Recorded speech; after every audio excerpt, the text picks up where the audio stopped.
defeat of the Barisan Nasional, and perhaps this will cap off my presentation. I will take it five. And there are five main causes which cause the death in the Barisan Nasional Army. One is definitely the sense of denial, and it is still prevailing until today. The Prime Minister yesterday on the national television still said that the cause of Barisan Nasional defeat is the wrong selection of candidates. I think he got it wrong, I think it's not about that. It's pent up frustration of the people post-97, and the government did not listen, although it claimed to have very big ears. So this is one of the major problems. Second is again threats.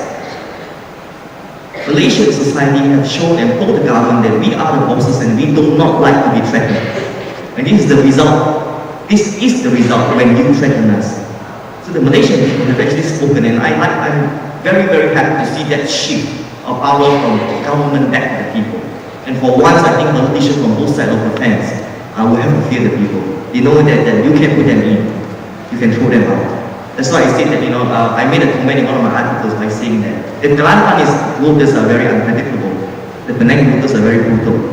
We throw you out completely. And the third factor is definitely arrogance, political arrogance. When you have a power so long and people just take it for granted. And the arrogance showed in the campaign period, especially in Penang, where they have not even known the mandate from the people, and they are already squabbling among themselves who should be the next chief minister. And that actually hurt a lot of people. And the fourth point is that we find that the current set of politicians are actually out of touch with the people. They go to function, they expect their hand to be kissed, they go around cutting ribbon, eat curry puff, and then they go back home. And you have, finally, the fifth point is that you have the media who is not playing the role of telling the government, feeling the pulse of the society, and telling them the real thing. So this is the problem that we have in this society today. And I think in all these five areas, people who are holding, who are at the wheels of these five areas will have to readjust themselves, especially the editors, chief editors of newspapers really have to readjust their role. That at the end of the day, if they do not do that, commercial concern will come in. And I think a lot of them have actually lost more than half of their credibility. So I think these are some of the reasons as well which has actually caused the death in the Barisan Nasional Army. But to call it a political tsunami, I don't think it's a political tsunami. For some of you who are familiar with global politics, it's just a storm, a minor storm in a teacup. You have a government who is merely 8 seats away from voted majority. So how can this be a political tsunami? I think Malaysians can do better than that. Thank you.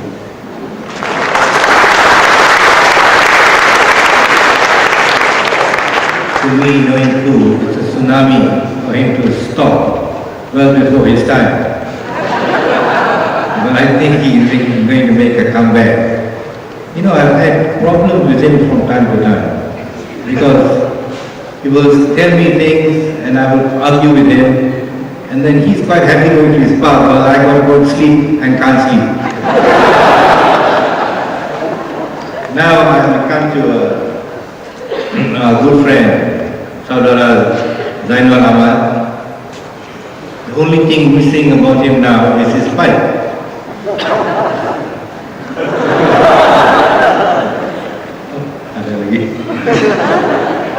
So he always sees picture of his pipe, and I must say, he's a very shrewd, astute political commentator.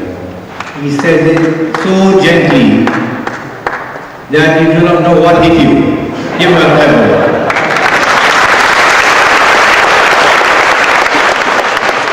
As they say, he puts a needle through the banana, and you don't feel anything until you realize the banana is getting spoiled.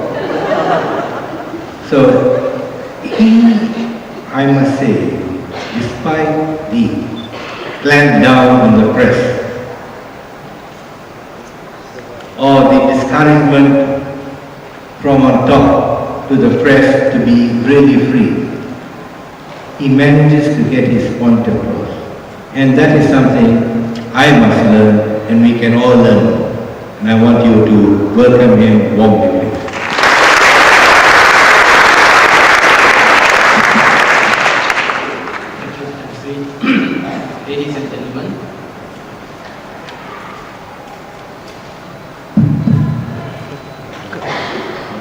Ladies and gentlemen, so as a newspaper person, as an an editor of a newspaper. I'm actually consultant editor for The Sun. I'm also political editor for The Sun. I was one of the editors in the New Straits Times before I was sacked. Anyway, so I will talk only about the media and what the media did in this recent general election. But before I move to that aspect, I think people here in the panel expect me to do that, talk about how the media behave. I will make one observation, one or two observations. The first one is when I came back late, early on Sunday, because we took a long time putting the papers to bed. But when I was ready to go to the office again at 12 o'clock, my neighbor, a Chinese fellow, Mr. Lim, you see, he lives in an ant house, mine was intermediate. I always wanted to buy his house. And I've heard for a long time that he was going to migrate to Australia, but he never gave a firm decision when he was going to sell the house to me. So I used to bug him all the time. So that morning when I was going to the office, about 11:30 or something like that, I asked him, so Mr. Lim, and they say, oh Mr. Jainon, sorry lah, I'm not going to migrate.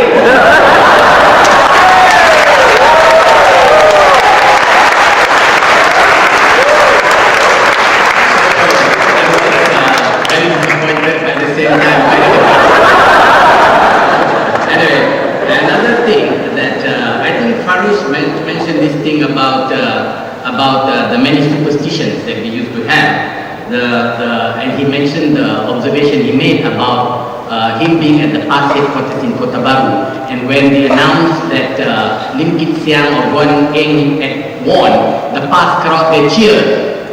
You see, and I must describe to you one similar incident. You see, in PAS, they don't clap. Somebody will shout takbir, and the rest will say Allahu Akbar.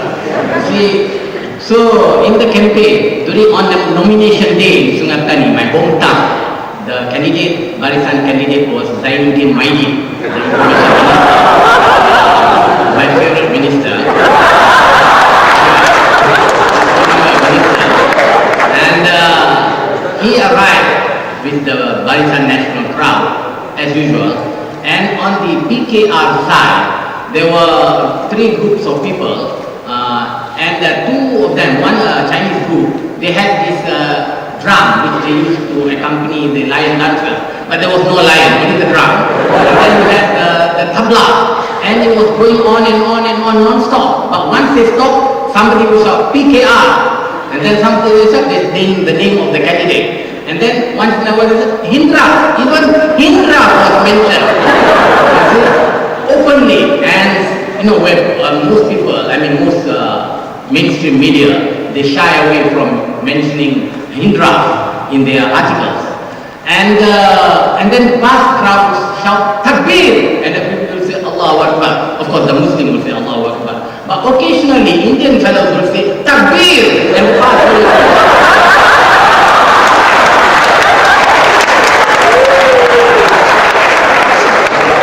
It was good.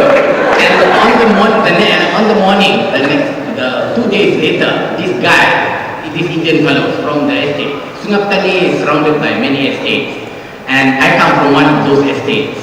And this guy entered the office. He told me about this. He entered the office and he shouted takbir, and the Malay crowd, they say Allahu Akbar. So I suppose people have been decent in time. It's no longer sensitive, things like this. That is, I think, very good. And one more thing, brave enough, the question of being brave enough.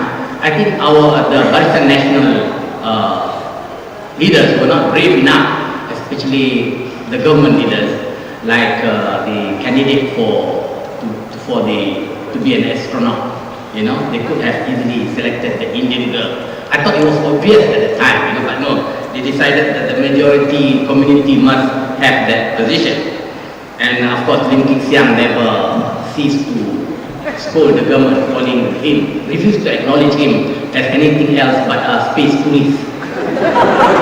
Anyway, about brave enough, we have a small group of editors. We meet and we invite